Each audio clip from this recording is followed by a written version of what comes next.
He slithered away into the shadows. Just like that, the battle quieted. Dust settled. Silence fell.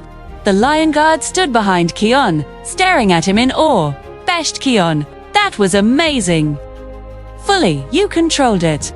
Perfectly. Bunga tackled him happily. Bunga, I knew you could do it, buddy. Kion smiled shakily, the weight of what he'd done sinking in. Kion, we did it together.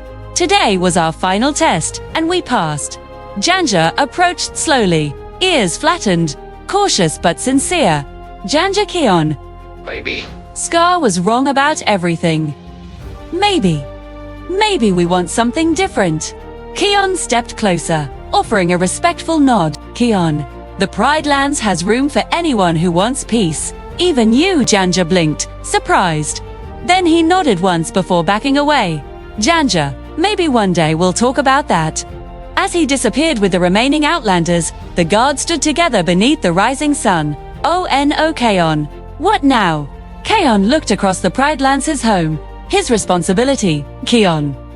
Now, we keep protecting the circle of life, no matter what comes next. The guards smiled. Together, they walked back toward the Pride Lands, stronger than ever. Their toughest mission was behind them, but their legacy was only just beginning. Fade out.